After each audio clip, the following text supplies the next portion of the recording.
What's going on, everybody? We have the whole crew today. Welcome to the Combat Lounge. We are going to bring to you the results of the fights, and we're going to talk about, what transpired. Let's get started. Now fires back. Oh, there's Fury with the right hand. Wilder's hurt. Wilder's hurt. He wobbled. He almost fell over into the ropes. He is close to going out.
What's going on, guys? Happening, Kane, Tony, Dylan. What's We got the whole squad today. Yes, sir. Full squad. AK, I stole that from David Lee. Y'all know who that is, though. Don't even worry about it. So, man, that was a great night of fights. Fuck yeah. Great night. And Yeah, go ahead, Tone. oh yeah, a lot of fights, man. These all my guys up here, man. They got a chance to focus on the MMA, man. I had used my ADD powers to make sure that I was balancing between two boxing events and also this tonight's UFC event. So with that said, a lot of people got punched in the face. A lot of people got taken down. We had some subs. A little bit of everything today. A little bit of everything, man. And a partridge in a pear tree. Even got a shocking upset. Where y'all want to begin at? Where y'all want to begin at? From top to What bottom. do you think? Well, you got to go from the most important match of the night and work your way down. Dylan had mentioned the upset, but I mean, what really has brought us all together here today was the return of John Jones, The GOAT. and the heavyweight title fight against Cyril Gane. Now, you and we hadn't had a chance to get together and put it on the show, but you and I have talked about what we thought about this particular fight. And I told you that how I thought John Jones was going to win this fight was his wrestling, and lo and behold, he went in there, and I don't even did he even throw a punch? I don't think so. After you got kicked in the nuts. He After landed he got- Couple Oh yeah, he did throw. jabs. He did throw a nice straight at him too. He did. He did. Yeah, right. He was using, I'm about to run that one back again. It was over so quick. Yeah. and he was using. John went in there to set up his wrestling with stuff that he doesn't do in the ordinary. Like he doesn't. You don't see John come in there and just throw hooks like that. And he was doing it to back Francis up into the cage so that he could set up what he was looking to do. I do a lot of taping on these fights, and I thought that John, the way to win this fight for John was, in fact, like Phil said, wrestling and using his jiu-jitsu. But there was a lot of critics this week that John came into this week looking fat, lazy, didn't put the work in, a lot of people had a lot to say about the guy, and they hadn't even seen him step into the cage as a heavyweight. And he showed you why he stayed out for 3 years to work into that heavyweight position, because he just handed the most dangerous heavyweight on the roster an L in the first round. Easily. He did it easily.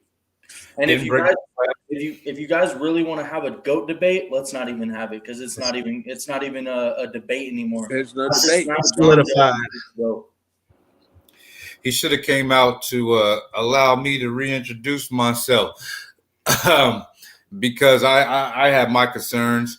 I did call him Damon Wayans from the Great White Hype.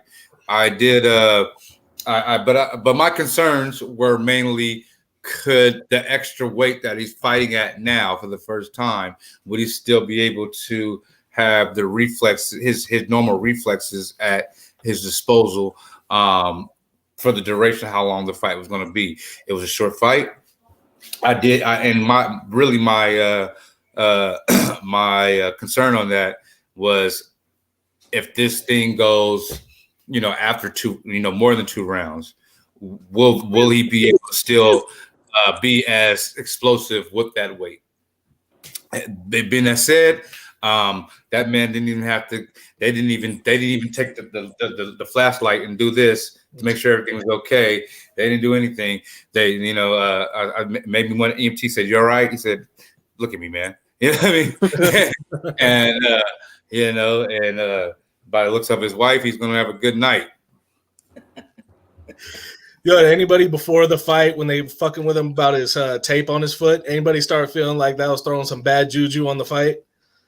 I looked at it and I was like, that was weird. But then when I looked at the way that the tape was, I was like, okay, I can see why.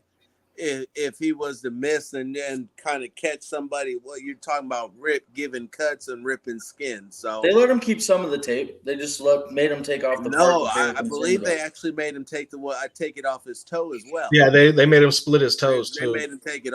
Was it split it? Yeah, they cut down the middle. I think he still had it wrapped around each toe, but it didn't fucking matter at that point. The toe was split. Yeah, they cut in between the toes. Oh, because he taped them together and then. Yeah. Okay. Okay. Yeah. Honestly, there's not much, unless you guys have any more on that fight. There's not much to say about that fight. What I really wanted to get sure, there is. There's plenty to say about that fight, because I got the way that he mounted Cyril Gane like that is John Jones. We look at all of the striking that he's done and forget the fact that when he came into the UFC, he was a wrestler. I didn't mean to disrespect him like that, but what I meant by that is there's not much to say about that fight. Is to be honest with you, joke's on us for not expecting it, or anybody that didn't. If you did expect that, then hats off to you. But if you didn't expect that, man, that's I learned his whole career. I actually learned something about the heavyweight division, and if where he was, and looking at how easily how easily the sub was applied, how easily, how quickly he looks much more quicker than the whole division. And that could be that's a problem. That's going to be a problem. That's a problem. A lot of people heading in were saying that Cyril Gane might have a speed advantage. No. Well, in terms of striking, he could have, but in terms of wrestling, or in like general movement, Jones just looked like a little level above him in the speed. Yeah. Actually, I think he might have. I think I was one of the ones that thought Cyril's speed compared to John wasn't going to be that far off. The problem is that John is such a high IQ fighter that I think he watched so much tape on this guy. He knew exactly what he needed to do. Yep. He went in there and he just executed it. He did what he needed to do before Cyril could have gotten in the groove to get his striking going. I don't think it took a lot of. I don't think it took a lot of tape to watch. No, I don't think it took a lot of tape to watch.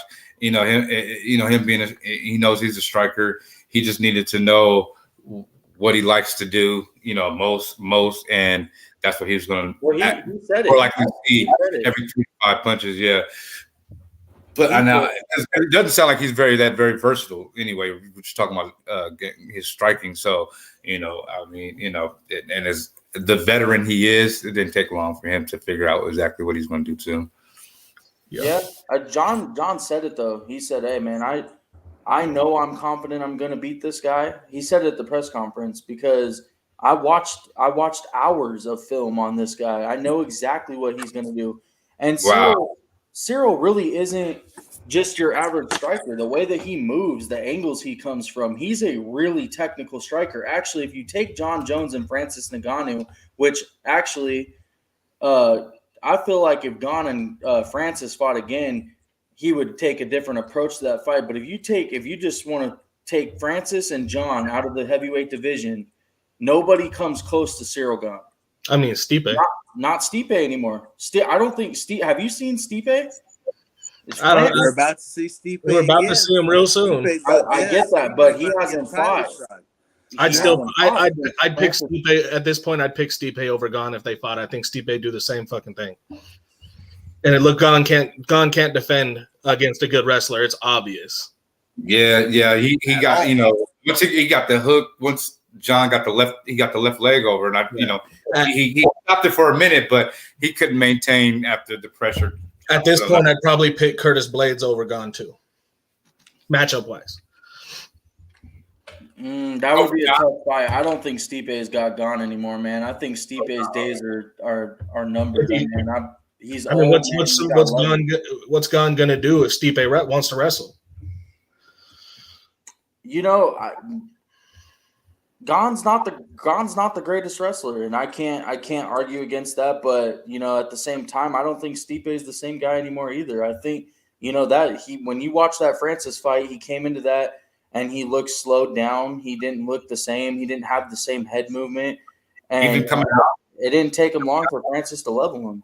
Yeah, no, that's true. I just think if Stipe wants to shoot for a takedown, I can't say I believe Gane will defend it. And it looked like Gane didn't even train for John Jones, to be honest, coming into this fight. It's like you didn't watch tape or something. You're just gonna keep circling the perimeter and keep your back on the cage. They're just asking for John to shoot in on him. That's what I was thinking. I was thinking like it probably at this point, John may have just showed everybody the blueprint, because even with him moving, unorthodox, as you say, you know, if you're patient enough, he's gonna turn himself into that cage at some point, and that's where you can have your advantage. Yeah, I think Gane needs to take about a year off and just focus on defending the takedown. All right, man. So we got L Dub Boxing in the building. What's good, man? Do me a favor. Did you find us through Twitter? Where'd you find us through? Let us know. We'd like to know these things and know where our audience is coming from, and reach back out, man. If we don't have a follow on you, we'll definitely give you a follow. If you don't have us follow us at the Combat Lounge. And IG is the real Combat Lounge as well. Follow us there. These knuckleheads, they got counts too.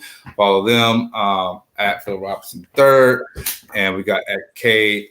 More, you put your full name on there too. You crazy. Government, right? Twitter, the whole government. Dylan, hit him with your account, brother. Who, me? Your Twitter. Yeah. Oh, my Twitter's at Kane Town Raider. You'll find on there. I mean, I don't know about Tony, but I know the three of us are Raider fans. You catch me on there doing Raiders content as well. Am I a what?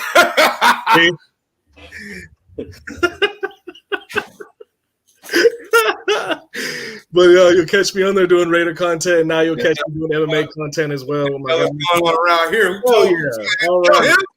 All right. Shoot. I like it.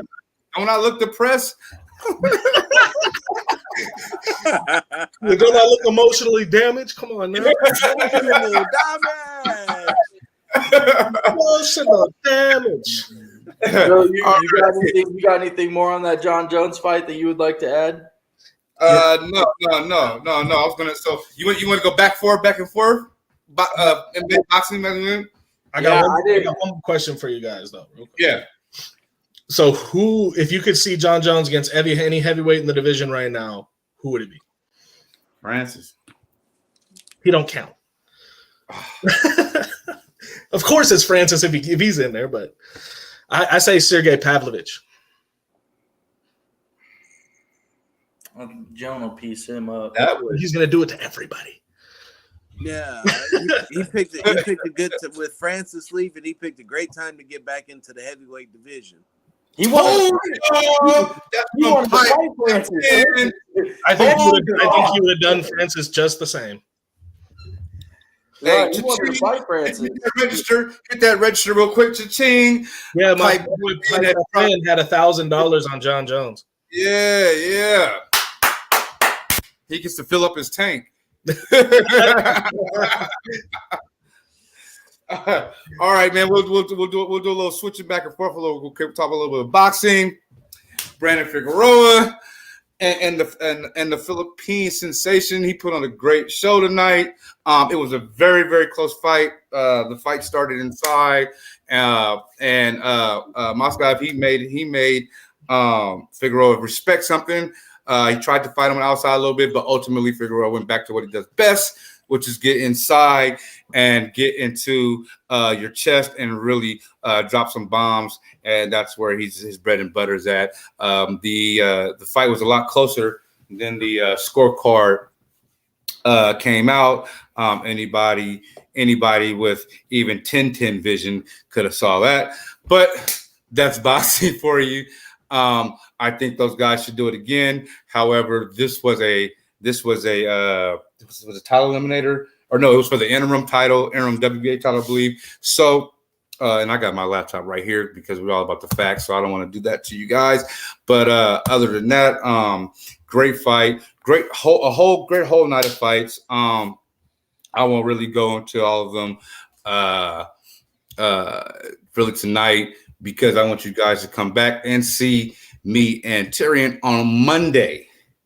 On Monday, we will be talking this Saturday's events. I'm going to leave this up for the MMA guys, and we just get to kick it and laugh, and you guys get to know us because we are kind of reintroducing ourselves back to our audience. We are back with the content, and it feels good. Yeah, tune in on Monday, man. Like I said, all week we're gonna start doing a way better job of putting out boxing and MMA content. Like you guys will be up to date on everything. So if you aren't subscribed, please do so. What time are you going to be on Monday, Tom?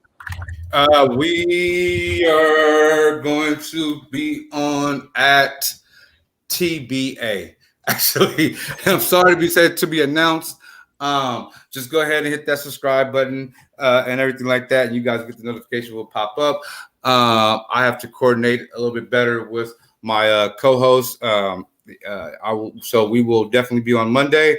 We will bring that good Sweet Science Academy on Monday. And we will talk technique, strategies, about Saturday night's events and talk about how and why the outcome became what it is. Who's Bees Gaming? I'm gonna assume that's my boy Blake. Cade Money, somebody know you because man, you hit that parlay. You hit that parlay. Maybe somebody's looking for you actually. I heard we got paid, Cade. Yeah. He already put his government name out there. Might as well. They come with smiles. Listen, I want to get to that. I want to get to that Shevchenko and Grasso fight because that was a huge upset, and I don't think a lot of people expected that. I knew a few people that were on Grasso on the bets. I advised them not to do it, and I got an earful. Damn, you owe somebody some money. No, they all still bet it, and they still won. And they still bet it? Okay. Okay. Well, you get to keep your legs. Then you get a happy earful. They can tell you how much they were glad they didn't listen to your ass and how it paid off. Yo, Alexa, for real shit though, Alexa Grasso looked great in the first round. Really got her boxing going. Tagged Shevchenko a few times, earned her respect. Shevchenko kind of resorted to the wrestling for after that, won the second round, and then Alexa Grasso waited for Shevchenko to make a mistake. She threw a spin kick. Grasso with one of the most slick back takes I've ever seen in my life, and gets the RNC. It almost didn't look like an RNC. I think she choked her chin into her throat because her head looked like it was ready to pop. Yeah, it looked like a neck crank is what it looked like. Well, it was a neck crank, but usually you wouldn't see someone at a level of a Shevchenko tap from a neck crank. You know, But what it really looked like was that she got her to a point where she compressed her chin down onto her neck. right. Yeah, you only And need. so it was kind of like a combination move. But where she had caught her, because like you said, Shevchenko actually got her chin down to cover her neck. But how deep she got her in the crook of the elbow, it didn't matter. Mm-hmm. When she rolled her onto her back and was just yanking, I was like, "Squeeze, baby girl, you got it." Well, She was squeezing for her life. First, it was a neck crank. Squeeze. Yeah. First, it was a neck crank, like you said. But if you look closely, she was able to slip it in. Like she was neck cranking, and then Val like lifted her chin up like awkwardly, and then she slipped it in. And I couldn't tell at first, but I saw it on the replay, and I was like, man, she really did that. But that wasn't the way I expected her to win that fight. That wasn't. Move.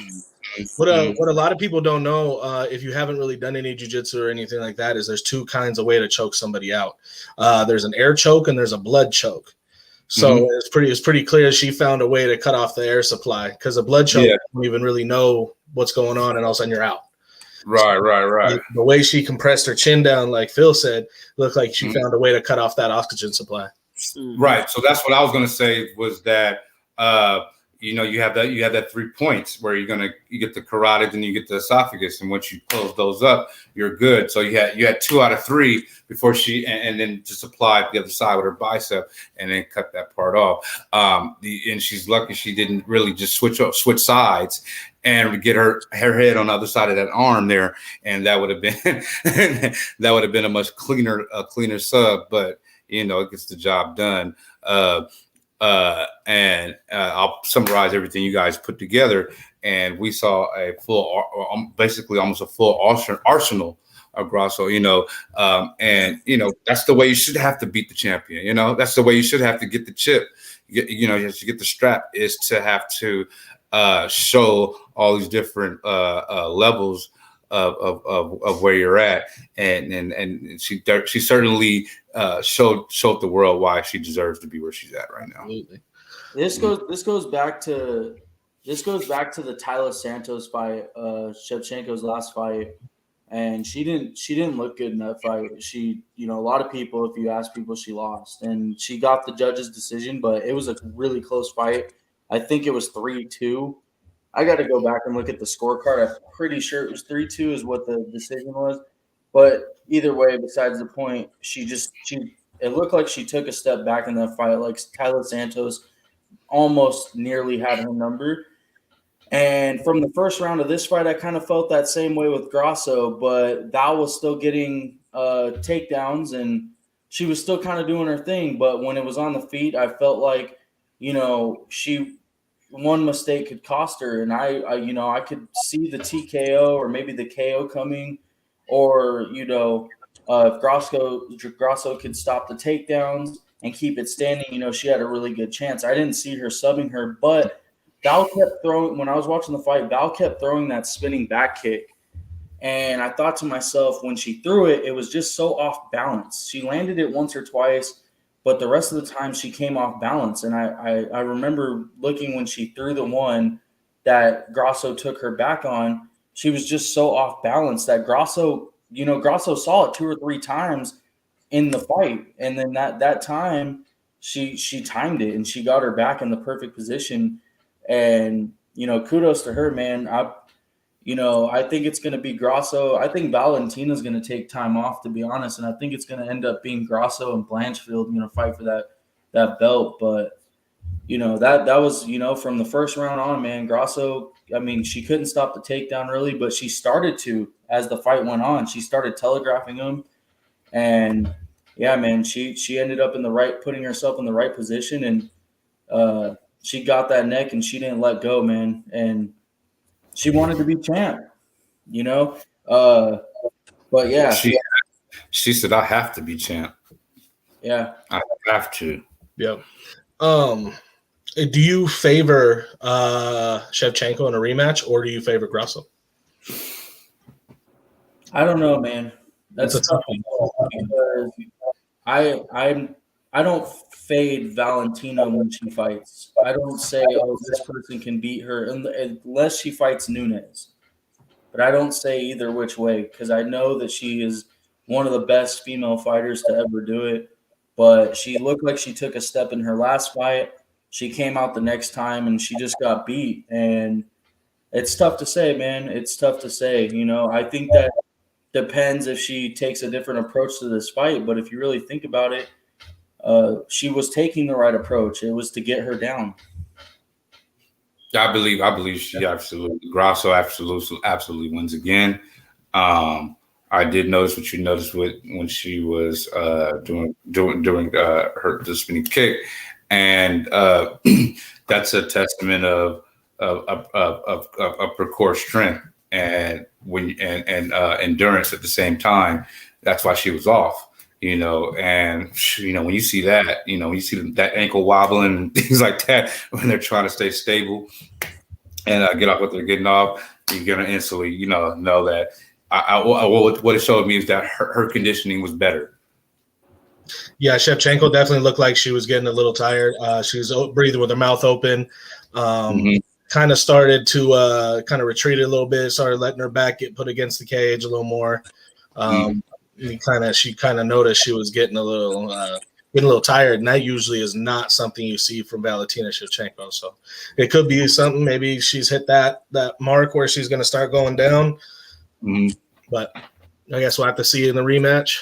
That and we got to give Grasso her credit. She hit her with a lot of straights, and it wasn't just you see the hooks, but she hit her with a lot of straight punches right in that nose. So she exacerbated her difficulty with breathing and really knocked her out of her game and put her on her heels, because when she had to go to wrestling, you could tell it wasn't by her choice, because she was not getting the best of any exchange. No, she was feeling the pressure for sure.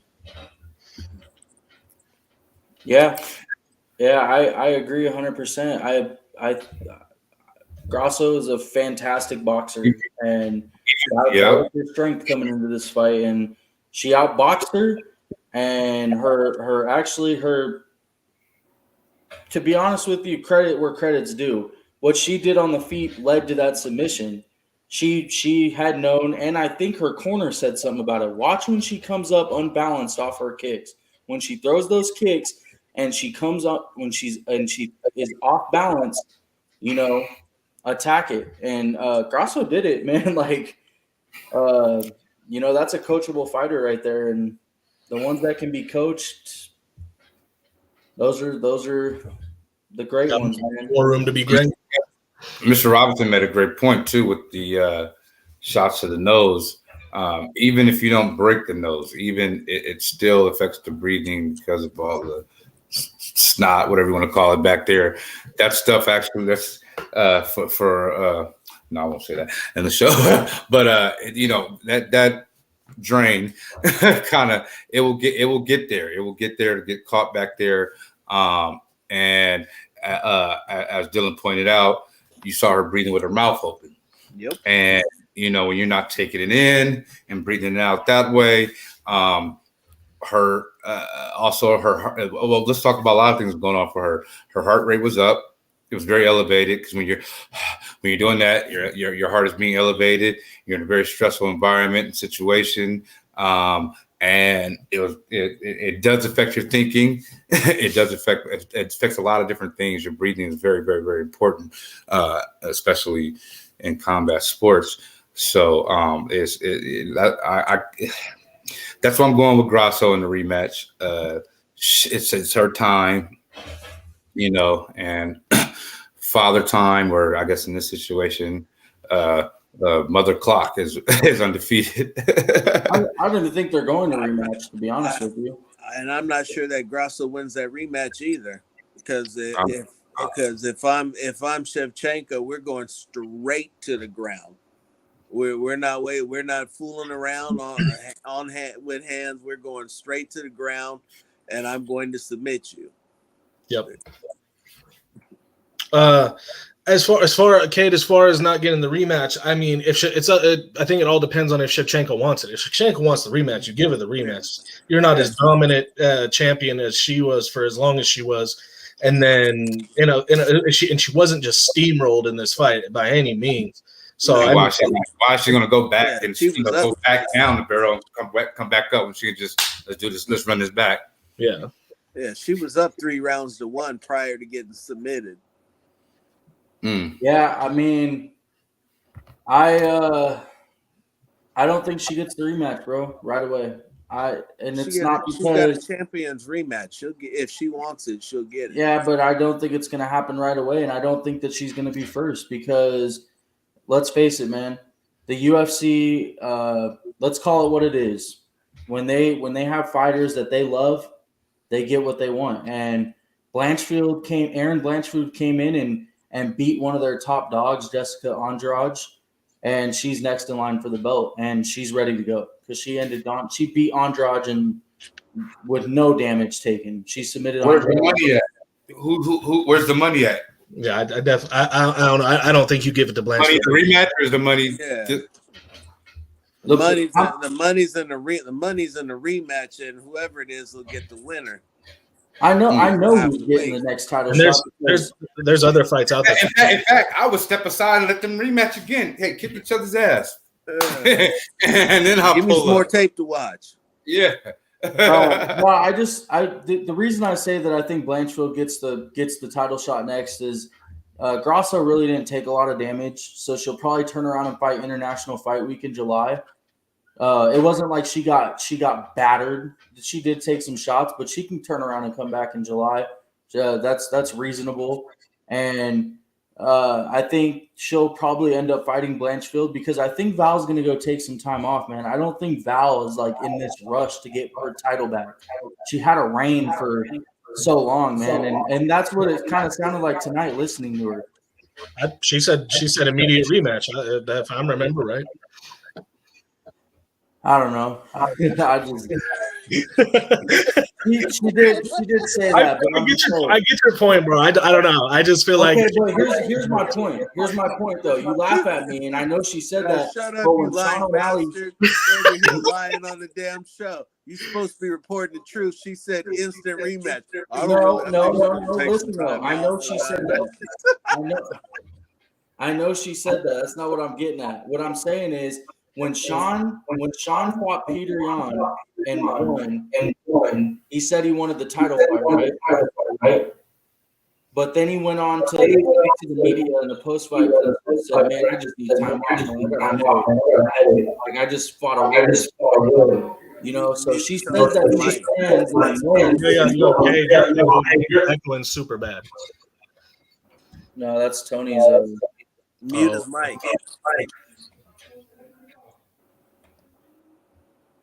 Better? There we go. Yeah, there we go. Yeah, I'm not lying, but that's what I feel like. I feel like Val. I feel like she's gonna take the time off, man, because I don't think that she can say she wants an immediate rematch, but I really don't think that there's a rush for her to get it because whenever she wants it, it'll be there for her, and they know Blanchfield's ready, and they know Grasso can be ready by July. I think that that's the fight that the UFC is going to probably want anyway, because if you really look at it, it's two of their young stars in that division, and that's just the way I feel about it, man. And Dana came out and said that Erin's next. I don't think he figured that the fight would play out this way, but when you tell a fighter they're next, I mean they're next. She's got contractual statements, bruh. And she said she wanted an immediate rematch, and not to mention because she didn't get knocked out, I believe she does not have to wait the mandatory 90 days either, right? No, and even if she did, I mean, July she'd be ready, she'd be good to go by July International Fight Week. I think Cade has also said he if she wants it, he thinks she will get it, but what he's saying is he doesn't think she's gonna want it right away.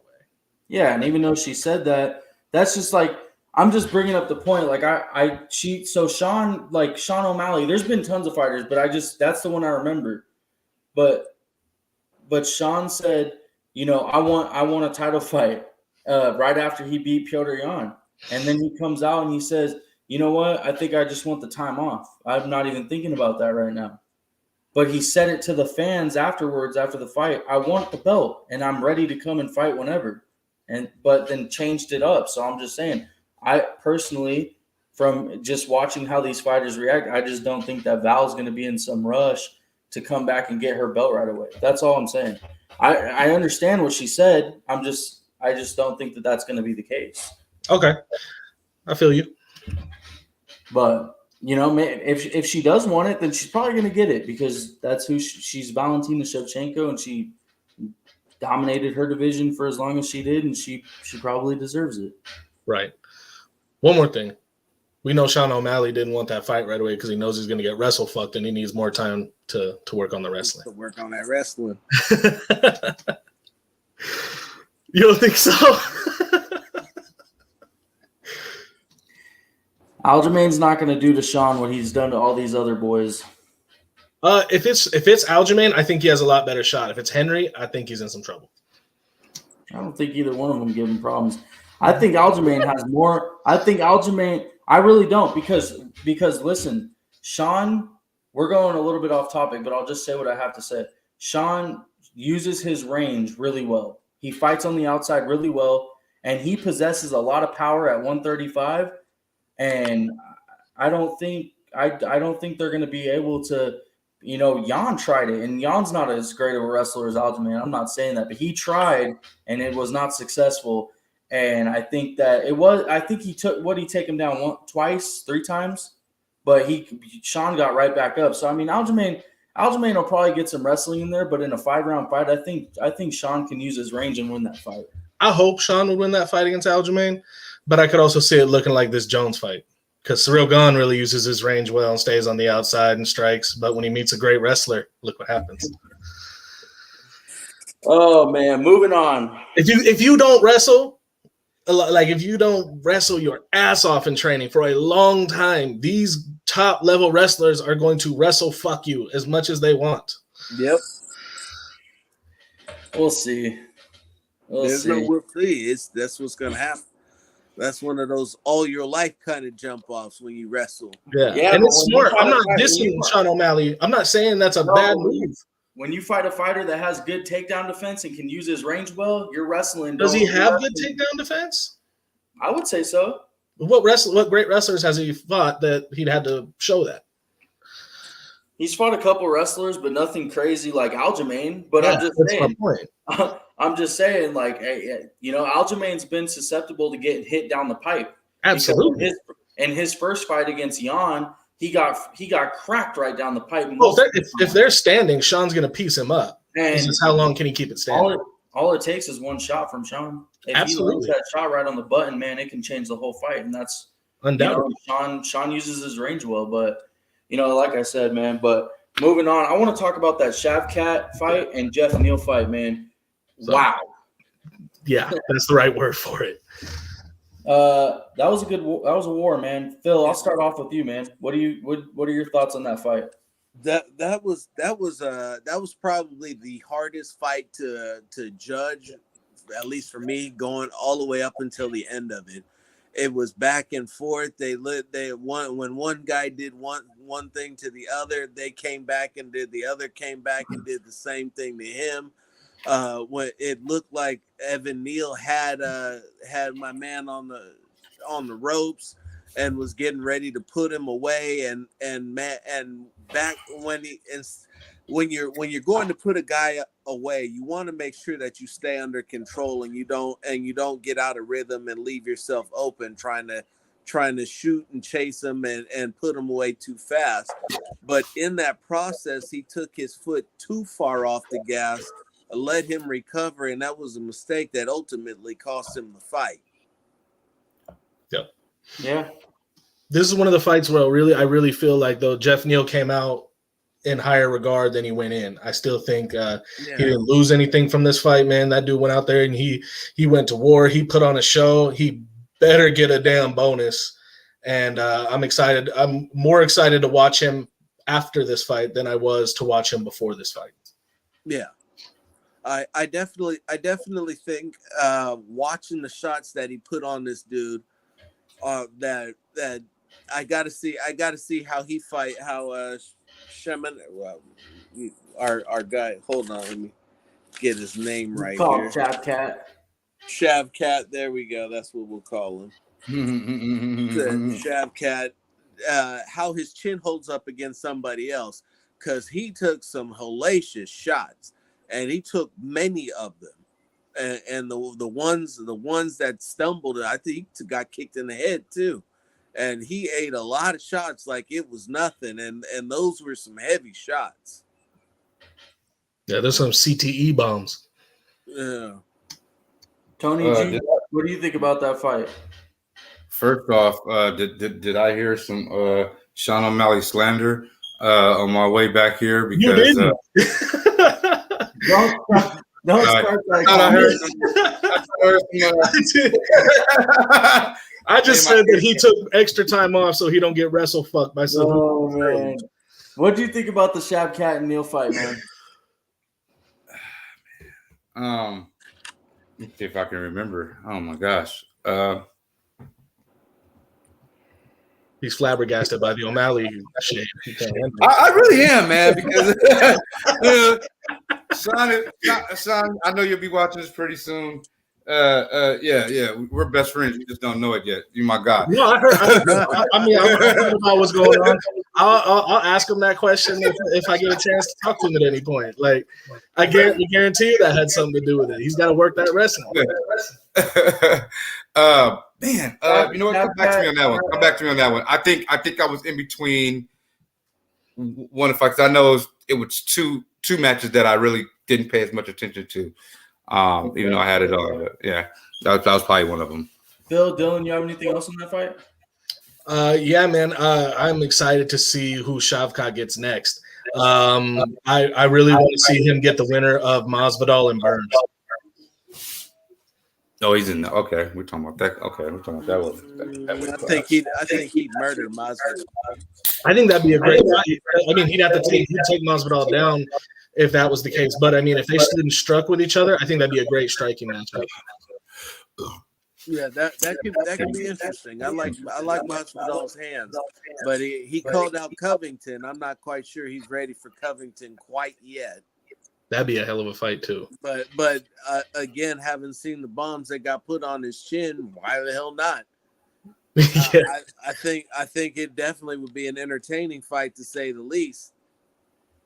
Yeah, I don't think Covington is the route that the UFC wants to go with that kid yet, and I say that with respect because he's a very special talent, but he's an up and comer that they don't want to ruin any confidence with him. And if you really want to be technical about it, is do I think he could beat Covington? Yeah, I do. I do think that there is a point that he can beat Covington, but right now I don't think that that's the point. And the reason I say that is because Colby does one thing well to these welterweights that only one guy has been able to handle, and that's Kamaru, is he puts the pace on. He put constant pressure. And tonight, after 3 rounds, it looked like Shavkat and Jeff Neal needed to go hit some oxygen, man. And Covington will fight 10 rounds and still be ready to go run a 5-mile race. He's just got cardio for days. Absolutely. And he has great wrestling. That's playing into what he likes to do. Now, in the striking game, while I will say Covington's boxing has gotten better, Shavkat probably is the better striker. Actually, I know he's the better striker. I'll give him that. But I think right now Covington has the advantage in wrestling and the ability to put the pace on him. So I mean, they could give him that fight, but I think that you're actually right. I think Shavkat should get the winner of Masvidal and Burns. I also think Phil's right. I think that Shavkat beats Masvidal because Masvidal he does have decent takedown defense, but I think ultimately Shavkat can get him to the ground. He can hang with him boxing too. That might sound crazy to say because Jorge Masvidal has some of the best boxing in the UFC too, but I think that kid will get the best of him.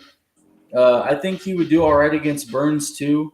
You know, that would be a really good fight. Him and Burns, great everywhere. Good point as well in that too. But in terms of him getting the winner of that fight, yeah. I mean, because the thing with Shavkat is you got to realize he just beat the number seven fighter. So no matter how far away you think he is in terms of the ranking, he's not that far away. If you were to give him a title shot today, tomorrow, or in 3 months, I don't think anybody be pissed. He's in that range. Yeah, he put on the show. Yeah, he could get Covington. Actually, the more and more I think about it, Covington fought. Covington could get the winner of Burns and Masvidal as well, but if Masvidal wins, they're not going to do that fight again. I don't think so. If Burns wins, now that makes a little bit of sense. There's too much money in it for him not to do it. You're gonna have to sit them down there. You're gonna have to tell these fools, look, you can hate each other all you want to, but there's too much money involved here for you guys to be messing this up. Yeah, I know, Cade. You said you don't want to fuck up the Shavkat hype train by giving him somebody like Colby right now. And there's another guy kind of looming out there that kind of poses that same threat or even more of a threat, and that's Khamzat Chimaev. But he's hanging out there too, and I mean that fight would be dynamite as well. That actually would probably be the fight that if you wanted to see the next one, that would probably be the best one for them to make. That'd be really good. Yeah, Shavkat and Hazmat. I'd like to see that. That would be a good fight. Yeah, that would be a good fight. I can actually agree with that. I think that could be a firework fight. The problem is though, I think, and don't quote me on this, but I think the holdout with Khamzat right now is they're trying to figure out, okay, dude, we know you're good. We know you're good. Where do you want to fight at though? Can you make 170 consistently? Because you're having trouble with it. You know, your body's locking up on you when it's 178 pounds and you have 8 more pounds to make the day before the fight and your body can't do it. Or do you want to fight at 185, which is the bigger division, but you're going to be more comfortable at? And I think that's where the standstill is with him in the UFC and Khamzat and everything. I think he's trying to figure out, okay, where do I want to fight at? So that's why I didn't mention him in that picture. But if Khamzat makes 170, I do think Shavkat and him would be a good fight. And there's advantages when you're really going down from your optimal, because then you can rehydrate up to a weight that you might have a pretty good, a nice little advantage over a smaller guy. So, you know, sometimes that rehydration also becomes a factor in, you know, what weight works for them best. Yeah. You guys got anything else on that fight? No. Well, let's keep it moving. Is there any other fights you guys want to talk about as we get to the Bo Nickel and Sure. Jamie Pickett? Sure. Let's what fight was disappointing? What was disappointing tonight? Garbrandt and Jones. Yeah. I think more so Jones. Yeah. I think Garbrandt almost did exactly what I said he was going to do in that third round. And when we were breaking down the fights, I said he's going to look like he should absolutely win this fight. He almost let himself get finished. He was starting to get caught. That fight. Yeah. It wasn't just that. At some point, Jones had to find a way to fight, because I mean, for what I'll say, 13 minutes, he had nothing. Mm-mm. And Cade, that was a great point Cade actually made in the breakdown too. He said that Trevin Jones is not the volume type of fighter to really drag the dogfight out of Cody Garbrandt for him to make that mistake. And ultimately, you were right. Cody almost made it happen, but in the end of the day, Cade, you called that one perfectly. Well, the biggest problem is that Trevin Jones doesn't have the power to put Garbrandt out. If he connected, maybe, but he doesn't throw enough volume and power like to put Cody. He doesn't have the style of fighter in him to go in there and make Cody make a mistake like that. Is basically like what you were saying. Trevin's not known for his power like that. He's actually more known for his wrestling. And Cody's skilled in wrestling. That wasn't, except for the last I'm round. not gonna say you're pretty was his issue because he couldn't get anywhere close to Garbrandt to hit him. Yeah, he was gun shy. The largest issue was that when he finally started putting the paws on him, there was a noticeable change in the fight. So I think that if he was able to get to him earlier, that it could have been a much different outcome. The problem was that the first 7 minutes of the fight, he was swinging at air. Yep. Cody's a great counter puncher, and that's why he was trying to bait Trevin had into fighting 4 that fight. significant strikes through the second round. Man, That's Jones you're talking about? Yeah. Yeah. Yeah, and Cody he's a fantastic counter striker, Cody Garbrandt, and that's what he was trying to bait Trevin into. He goes, okay. So in my mind, I'm like, okay, Cody's trying to bait him into this fight because, one, he knows he's a good counter puncher. And Garbrandt at 135, man, he could crack. Oh, yeah. He hits hard. And two, he knows he has the speed advantage and the head movement advantage. And Trevin Jones, I don't think, posed that threat to Garbrandt to knock him out because I know that if Cody would have got caught in one of those exchanges, he was confident enough in his wrestling to shoot and take him down. That's what I ultimately thought. But it just seemed like Trevin was – I think Trevin was like almost scared to throw with Garbrandt, man. He saw the speed and I think it got into his head because he wasn't – completely mesmerized by the footwork. He was just watching his feet just dazzled, didn't know what to do. We gotta call that the Garbrandt shuffle moving forward. You know what I'm saying? Dazzling them with the footwork, just like Blake, I actually agree with you, man. Garbrandt, I felt like he did let off the gas pedal after the first two because I think he got it in his mind, okay, this guy's not going to come near me for me to hit him and finish him. So I just need to dance my way to victory. And Trevin hit him a couple times at the end of the round and took him down. I didn't think Garbrandt was in trouble because I didn't think there was enough time left on the clock. Right. So personally, I think if that was a 5-round fight, though, it could have got real interesting there. Yeah, but I don't think Garbrandt put himself there. Yeah, you could have a point there. I don't think Garbrandt had more than another round in him anyway. But the thing about it was Trevin just, I don't know. I mean, you talk all like they said, you talk all this game about how you're going to come in and get it done and make a name for yourself, and you're about to get booed out of the cage for your entire fight. Yep. What other fight do you guys want to talk about besides Bo Nickel? Because I want to get to that, and I know we're coming up on an hour or so. Is there any other fights that you guys wanted to bring up, or did you want to get to that Bo Nickel fight? One thing I had that'll be pretty quick. You got one, Tone? I had one question because I did get called into work on the prelims a little bit, so I missed part of the prelims. Mm-hmm. How did that Ian Gary fight go? I know he won.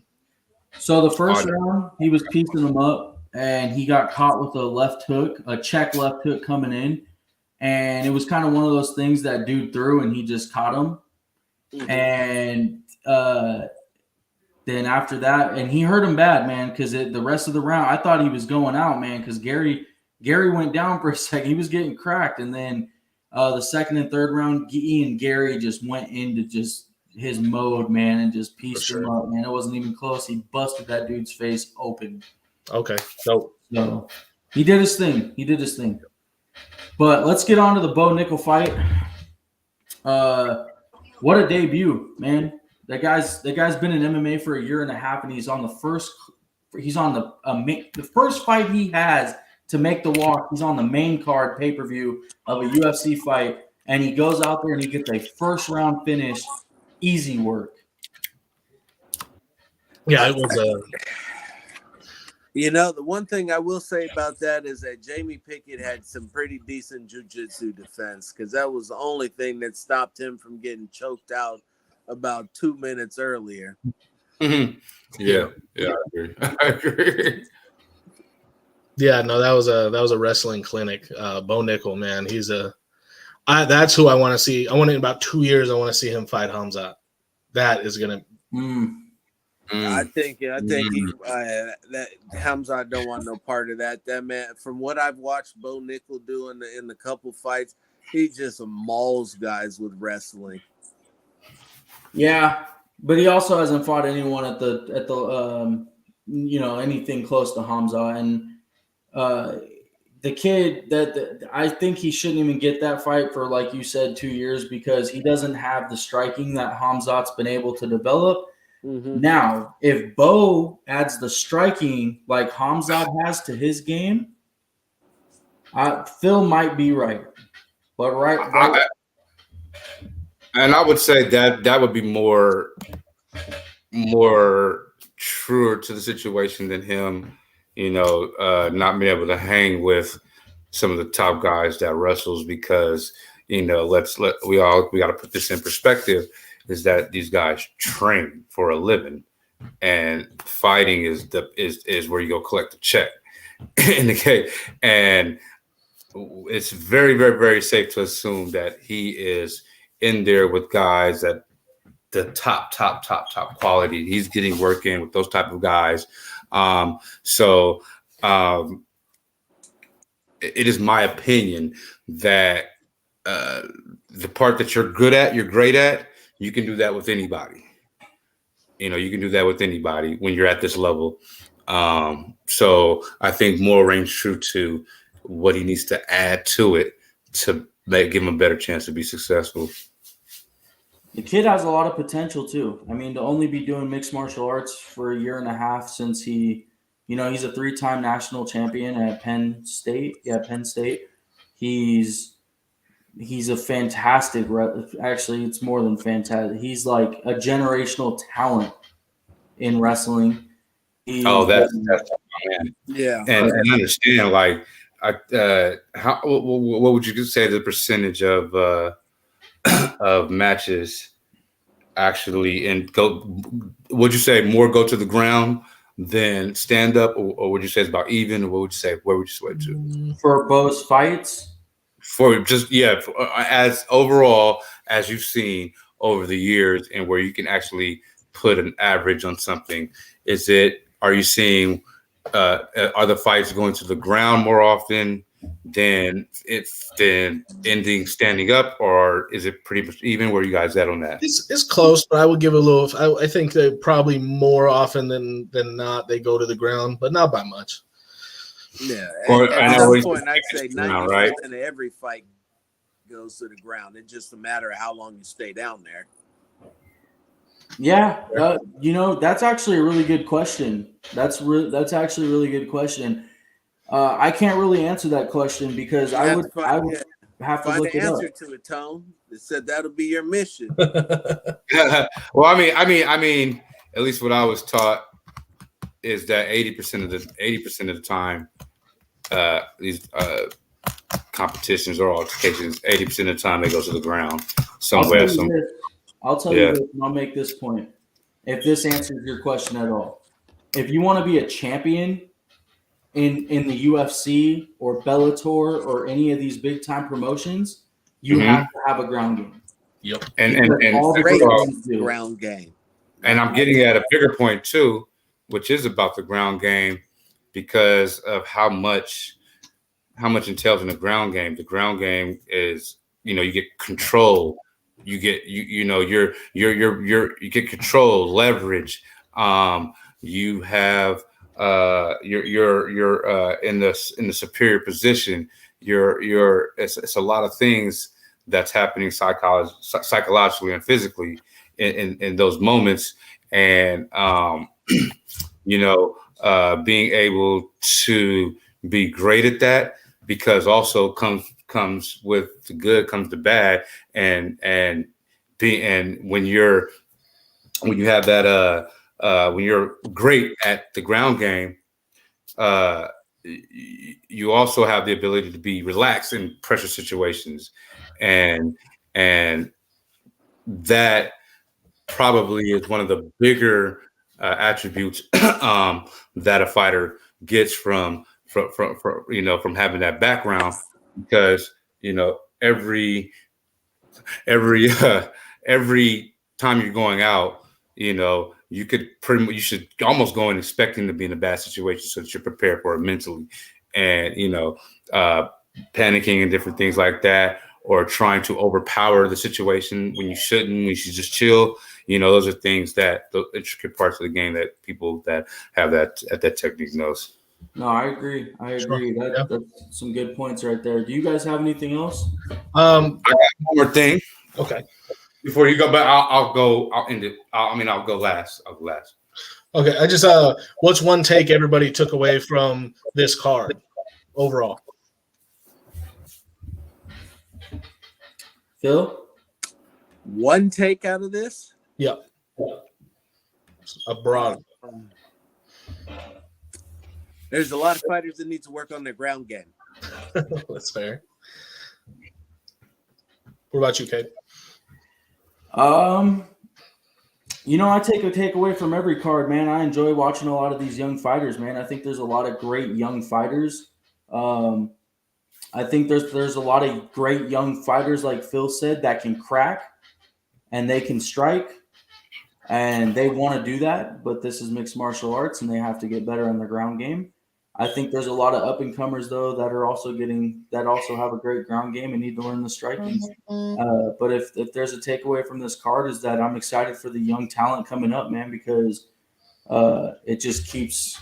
It's like a cycle, man. It just keeps going And I'm just excited for all, like I said, all the young talent coming up, and I'm excited to watch all those guys. Yep, you kind of what I was thinking myself, man. Is what I was going to say is the UFC is in good hands, man. There is some young talent coming up, and I think in about 5-10 years, this sport is going to take a whole nother evolution again. And I mean, there is some fights I am looking forward to seeing down the road, man. It is a great time to be a fight fan. Tony? I'm gonna say, man, does anybody throw body shots in this sport? No, Like, with smaller gloves too, you think it'd be a lot easier. Yeah, because I'm watching certain situations. A lot of these pressure fighter guys, it's like you're trying to break them down by hitting them in the head. Most of the time, you know what I mean. I think something you said, going to the body, especially on these high pressure guys, is really going to make your night and your chances a lot better to come out, I think, victorious. Go to the body.